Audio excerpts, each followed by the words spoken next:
सुप्रभात प्यारे बच्चों। कक्षा +1 का पोल साइंस का हमारा टॉपिक चला हुआ है चुनाव और प्रतिनिधित्व प्रणाली। उसके बारे में निष्पक्ष चुनाव के बारे में हम पढ़ रहे थे। अप्रत्यक्ष या प्रत्यक्ष चुनाव के बारे में हमने विस्तार पूर्वक पढ़ा। चुनाव की जिम्मेवारियां कौन लेता है, चुनाव को मैनेज कौन करता है, ये सारी बातें हमने पढ़ी थी। उसी कड़ी में आगे हम पढ़ेंगे स्वतंत्र और निष्पक्ष चुनाव के बारे में। किसी भी चुनाव प्रणाली की कसौटी यह है कि वह एक स्वतंत्र और निष्पक्ष चुनाव प्रक्रिया सुनिश्चित कर सके। यदि हम लोकतंत्र को एक जमीनी हकीकत बनाना चाहते हैं तो यह जरूरी है कि चुनाव प्रणाली निष्पक्ष और पारदर्शी हो, यानी निष्पक्ष तरीके से चुनाव हो और पारदर्शी का मतलब बिल्कुल साफ छवि से। चुनाव प्रणाली ऐसी होनी चाहिए जिसमें मतदाताओं की आकांक्षाएं चुनाव परिणामों में न्यायपूर्ण ढंग से व्यक्त हो।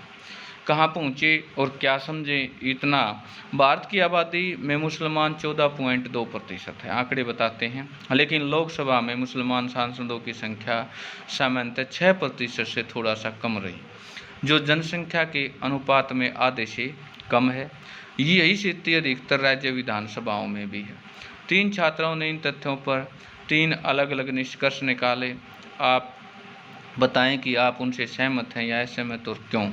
फिलहाल यह सर्वाधिक मत से जीत वाली प्रणाली में अन्याय होने को दिखाता है। हमें समानुपाती प्रतिनिधित्व प्रणाली अपनानी चाहिए। आरिफ, यह अनुसूचित जातियों और जनजातियों को आरक्षण देने के लिए औचित्य को बताता है।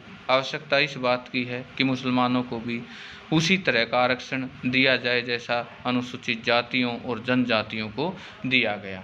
सभा कहती है कि एक नाम है, करैक्टर है, यदि मुसलमानों को एक जैसा मानकर बात समझ करने का कोई मतलब नहीं तो मुसलमानों महिलाओं को कुछ भी नहीं मिलेगा और हमें मुसलमान महिलाओं के लिए अलग अलग आरक्षण चाहिए। मैं इतनी समझ रखती हूँ कि भविष्य में अपने कैरियर को चुन सकूँ, इसके लिए उम्र दराज हूँ कि ड्राइविंग लाइसेंस बना सकूँ, तो क्या मैं इतनी बड़ी नहीं कि वोट डालूं। यदि ये कानून मुझ पर लागू होते हैं तो मैं इन कानूनों को बनाने के बारे में फैसला ले सकती हूँ। सार्वभौमिक वयस्क मताधिकार हम 9th 8th 7th क्लास से पढ़ते आ रहे हैं। इसका क्या महत्व है। चुनाव लड़ने का अधिकार, चुनाव का तरीका निर्धारित करने के अतिरिक्त संविधान चुनाव के बारे में 2 अन्य मूल प्रश्नों के उत्तर देता है। मतदाता कौन है और कौन चुनाव लड़ सकता है। इन दोनों बिंदुओं पर हमारा संविधान पूर्ण रूप से स्थापित लोकतांत्रिक परंपराओं का पालन करता है। आप जानते हैं कि लोकतांत्रिक चुनाव में देश के सभी वयस्क नागरिकों को चुनाव में वोट देने का अधिकार होना जरूरी है। इसी को सार्वभौमिक वयस्क मताधिकार के नाम से, यानी सबके लिए वोट देने का अधिकार जानते हैं। अनेक देशों में नागरिकों को इस अधिकार से प्राप्त करने के लिए अपने आप को बहुत लंबी लड़ाई लड़नी पड़ी। बहुत से देशों में तो महिलाओं को यह अधिकार काफ़ी देर से और बड़े संघर्ष के बाद मिला। भारतीय संविधान निर्माताओं ने इस महत्वपूर्ण निर्णय के द्वारा प्रत्येक वयस्क भारतीय नागरिक को वोट देने का अधिकार प्राप्त किया। 1989 तक 21 वर्ष से ऊपर भारतीय नागरिकों को वयस्क भारतीय माना जाता था। 1989 में संविधान में एक संशोधन के द्वारा इसे घटाकर 18 वर्ष किया गया। वयस्क मताधिकार सभी नागरिकों को अपने प्रतिनिधित्वों की चयन प्रक्रिया में भाग लेने का अवसर प्राप्त करता है। यह समानता और गैर भेदभाव के सिद्धांत के अनुरूप, जिसका अध्ययन हमने अधिकारों वाले अध्याय से किया गया। अनेक लोग पहले और आज भी ऐसा मानते हैं कि बिना शैक्षणिक योग्यता के सभी को वोट देने का अधिकार देना सही नहीं है।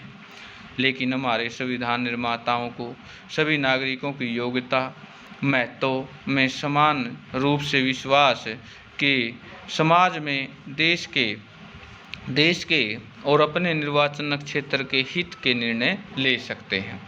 जो वोट देने के अधिकार के बारे में सच है वही चुनाव लड़ने के अधिकार के बारे में भी सच है। यानी जो एक वोटर पर कंडीशन लागू होती है वही एक किस पर, कैंडिडेट पर। सभी नागरिकों को चुनाव में खड़ा होने का, जनता के प्रतिनिधि होने का अधिकार है, लेकिन विभिन्न पदों पर चुनाव लड़ने की न्यूनतम आयु अर्हता भिन्न भिन्न होती है।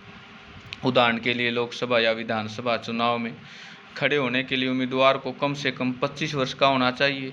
कुछ को और भी प्रतिबंधित है, जैसे एक कानून प्रतिबंधित है, यदि किसी व्यक्ति पर किसी अपराध या दोष या 2 से अधिक वर्षों के लिए जेल हुई हो तो वह चुनाव के योग्य नहीं है। लेकिन चुनाव लड़ने के लिए आय, शिक्षा, वर्ष, लिंग के आधार पर कोई प्रतिबंध नहीं है।